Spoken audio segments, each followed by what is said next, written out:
You know, sometimes someone says something to you that is so profound, that resonates with you in such a way that it fundamentally alters your perspective.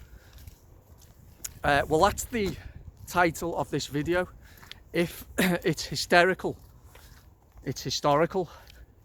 Now, a lot of people at the moment are talking about the situation in Russia, Ukraine, and I'm gonna circle back around to that. Not from a geopolitical angle, as I'll explain, but from a behavioural, psychological, societal angle. So if it's hysterical, it's historical, right? Very, very profound. We're all fucked up. You know, everyone's fucked up, just whether you want to admit it or not. Some people make more of an attempt than others to become less fucked up, while others make no attempt. Most of us, maybe all of us, can be prone to hysteria. When the situation, when the person, when the event, when the words present themselves. It could be a flash of temper, it could be a completely, you know, irrational response, it could be a completely nonsensical response. And if it's hysterical, it's historical. So yes, something trivial.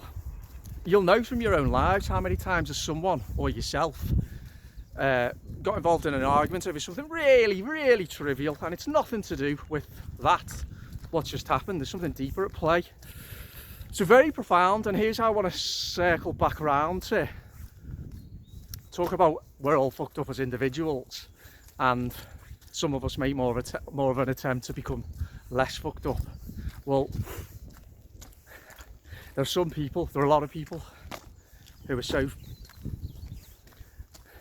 mentally destroyed by propaganda now that there's no hope for them, which leaves the rest of us and how we can protect ourselves and what we, you know, need to do.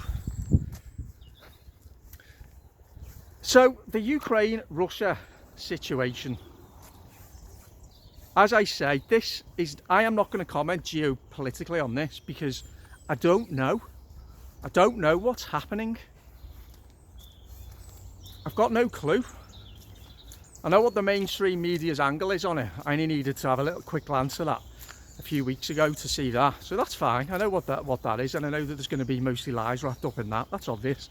But what the truth is, I don't even know what the lies are, let alone the truth. So I'm not going to comment at all from a geopolitical standpoint. What I am going to say though is that I know that I'm being subject to a fresh round of propaganda, and that we all are. So the first thing is to be aware of that, and I know all of you will be, all of my amazing subscribers will be, but we need to remember that there are millions still amongst us who have learned nothing, nitto, zilch from the last 2 years, and I mean nothing. And they're falling for everything all over again that they're being told. And this is dangerous to us, or it could be dangerous to us, and we have to protect ourselves against this and against these people. Do you remember back in March, April, May 2020, the start of the first lockdown? Remember seeing that rainbow flag? Everywhere you looked, rainbow flags everywhere, emblazoned on company banners across windows all across the land. Children had drawn them themselves. Children were weaponized to create that propaganda to brainwash the state. That rainbow now, that rainbow NHS rainbow, is now the Ukrainian flag, the yellow and blue. Blue sky, fields of wheat, that's the Ukrainian flag.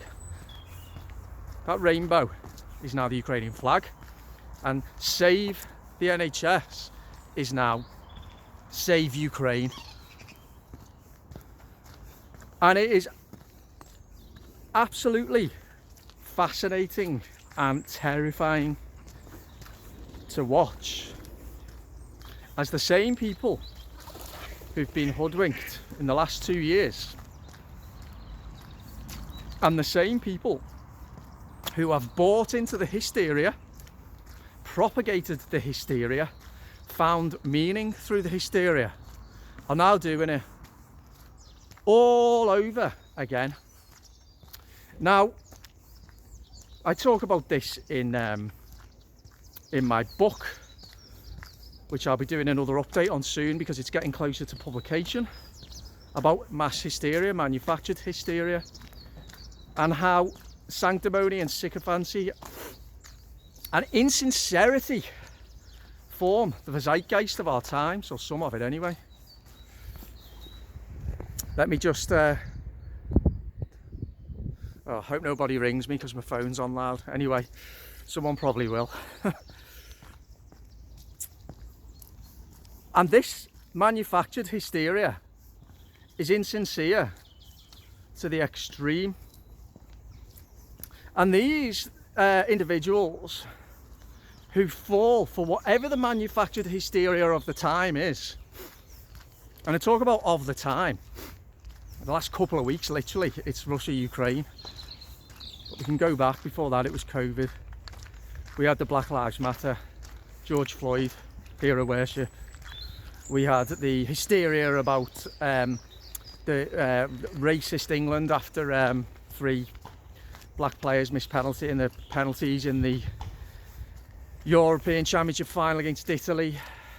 We had the hysteria over the Dominic Cummings lockdown breach. We had the hysteria over Partygate and the politicians' cheese and wine parties. We had the hysteria over Christmas around the mass testing, everyone putting photos of themselves getting tested for Omicron before they went round to family parties. We had all that hysteria.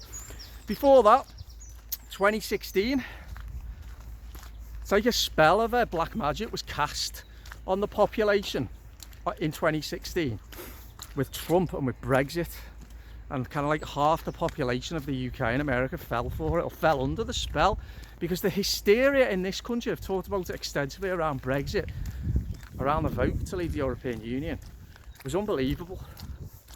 Unbelievable. It revealed a society, or a subsection society, that was infantile, immature, and just decadent and cosseted to the extreme. And the same with Trump in America. When Trump got elected, mass hysteria over the 4 years of his tenure, for the simple fact that a man called Donald Trump, who wasn't from the political establishment and who said a few things that some people found too hard to listen to, was president. So it's revealed the last few years, in particular the last 2 years, that there are individuals who are prone to this mass hysteria, and the question is, why?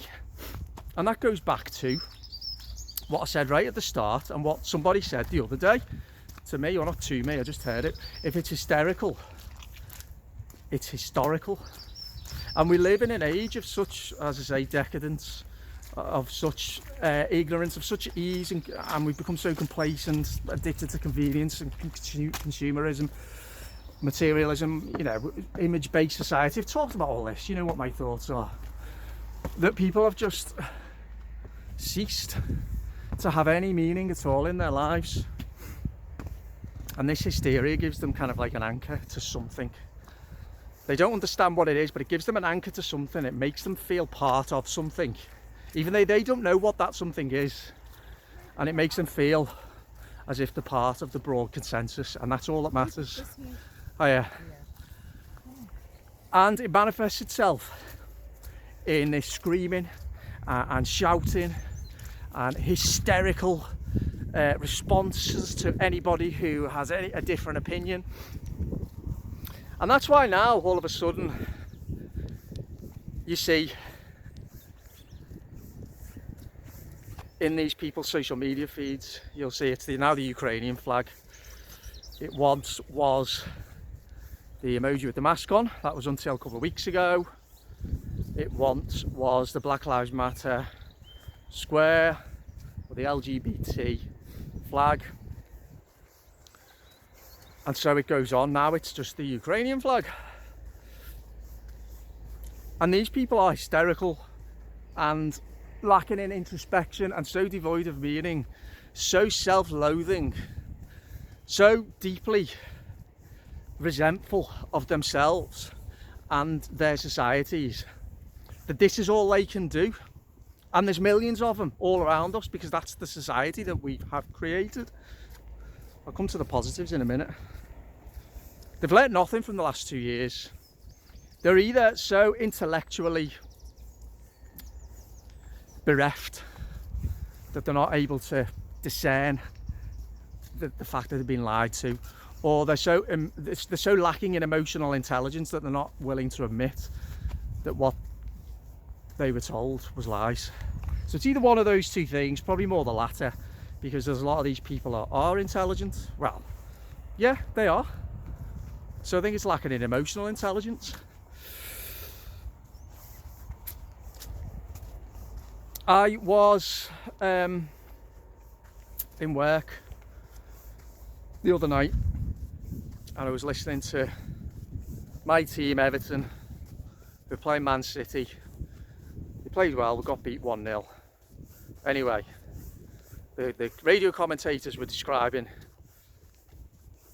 what was going on before the game with the propaganda around the Ukraine-Russia situation. So when I get back, I'll watch that. I'll watch the highlights and see what it was.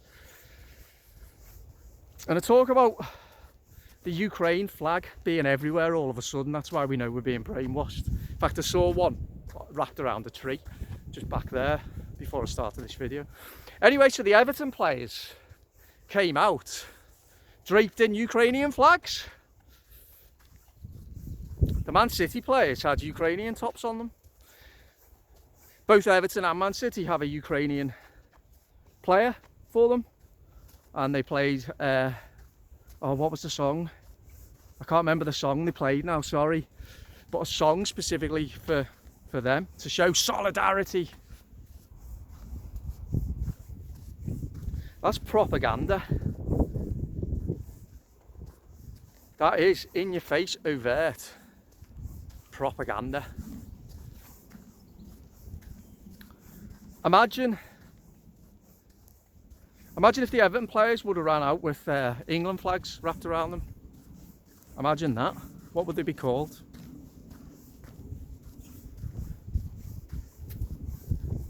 As I say, well, they'd be called racist.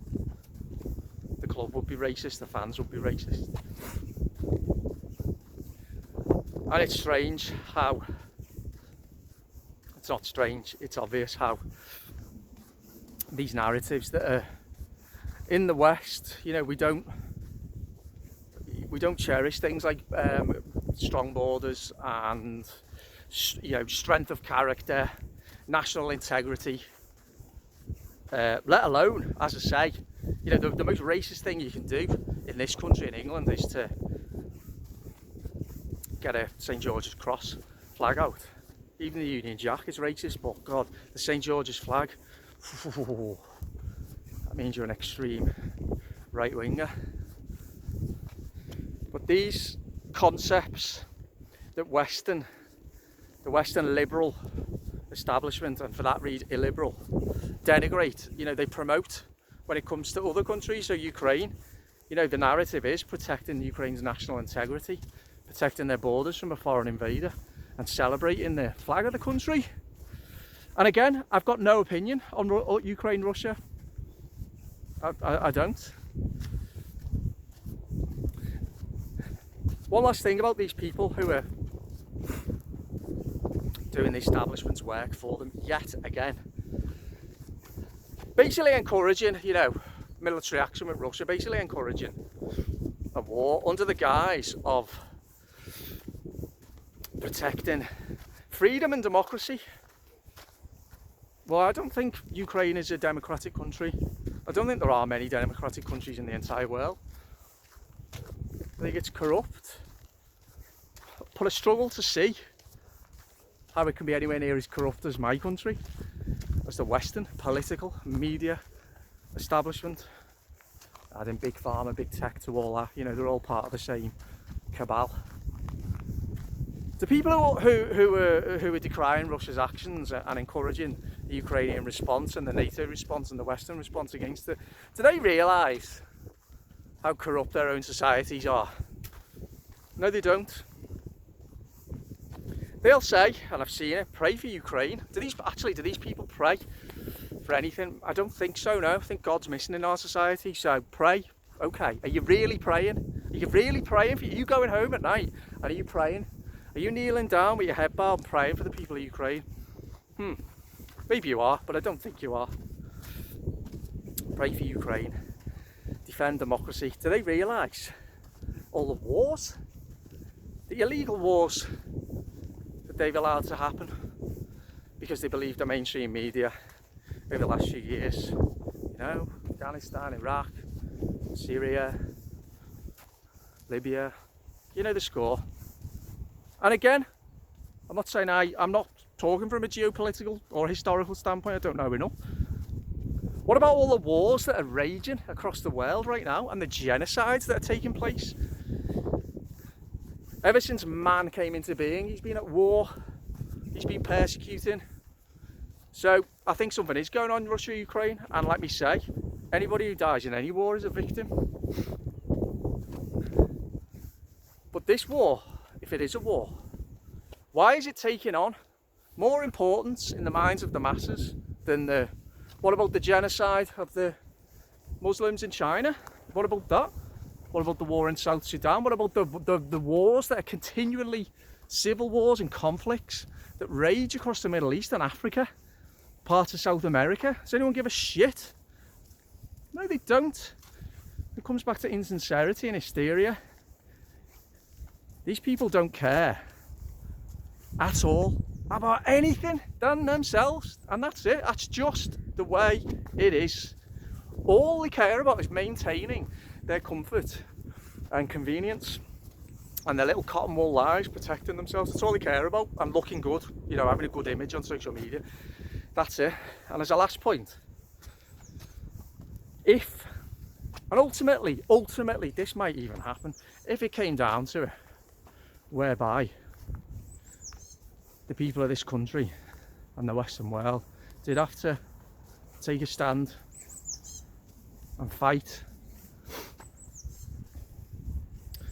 the ones calling for that now, who are the same ones who hid away behind the mask, locked themselves down, tried to sabotage democratic votes, all the rest of it, be exactly the same thing. They'd hide away, skulk away, and they'd leave it to the likes of me and you. I can guarantee it, because they've got nothing about them. That's just who they are. Right, so now it comes to my second point. We have got to be so careful now. Right, I say again, don't know what's going on, but the phrase divide and conquer comes to mind, because I'm already seeing people with very, very, very strident opinions on the other side, you know, on the back in Russia and Putin. We've got to be careful here. It's so far away, this conflict, from us. It's very, very distant. And I've talked about this before. We do not know what is true and what is not. With COVID, we could see it, we could read the policies, we could see the very clear and transparent statistics that the government put out that showed us that we were being lied to. We could see it, we could interpret it, but most of all, we could see the effect on our families and friends. We could see people staggering around supermarkets like that with dirty nappies across the face. We could see people locking themselves in a house for 2 years and then choosing to get an experimental injection. You know, so we could see that, couldn't we? The situation now, we can't. We don't know what's true, what's not. We don't know who our external enemy, if even there is one, who it is. But we do know, well, I know, that we have an internal enemy that's maybe being manipulated by external forces, you know, World Economic Forum, all the rest of it, you know it. But our enemy in the West is our own governments, our own media, our own scientific community. They are our enemy, and they're the enemy that we have successfully fought a battle against and won. We don't know if Russia's an enemy, Ukraine's an enemy, we don't know. So I suggest we do not obsess. We don't need to do all the relentless sharing of clips, because we don't know what's real and what's not. I could verify with the COVID thing When I saw something, I could verify what was true and what wasn't. I could see what was misinformation. I could see what was genuine misinformation and what wasn't, because I could verify it with my own eyes. I could go out and see. I could see what people were doing. I could see how it was affecting society, how it was demoralising people and robbing them of their morality and intellect. I could see it. Now with this, you're seeing something from the Ukrainian side that's instantly contradicted by the Russian side, and instantly contradicted. It's just a minefield of just confusion, really. And what's the point in us getting involved in that? A, we don't know what's true and what's false, and B, there's absolutely nothing that we can do to influence. Nothing. There isn't. There's literally nothing. What the danger is to us. Got a bit of a soundtrack here for you now. The Supremes. There we go. Bit of music for you. Let me just run past here so you can hear me properly. Here we go. There we go. Bit of exercise. What was I saying? Yeah, keep in mind who we know, who our enemy is. We know for sure who our enemy is. Focus on that. Focus on our own daily lives and where we can make a real difference to affect the little world around us. Well, these people with their negative energy, as I say, with their insincerity, with their hysteria, they are in danger of dragging us down to their level, and we are in danger of being divided. Within this community, being divided because we may be now at risk of being indoctrinated to think a certain way. If that makes sense. This is a time now for us to put time into ourselves, to remember the difference that we can and have and do make when it comes to battles that we can affect the outcomes of, because we have. The psychosis and neurosis that sadly so many people are still.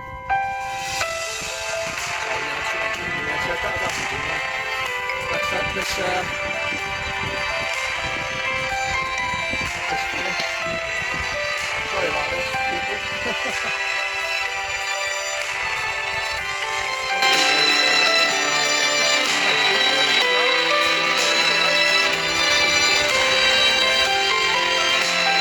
There we go. Right, I'll wind up now anyway, because I think I've said enough. Let's focus on ourselves.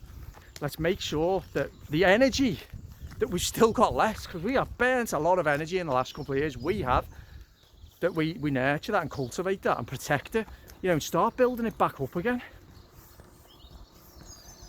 There were lies to be exposed last time and truth to be found. That is now not impossible, but incredibly difficult to do.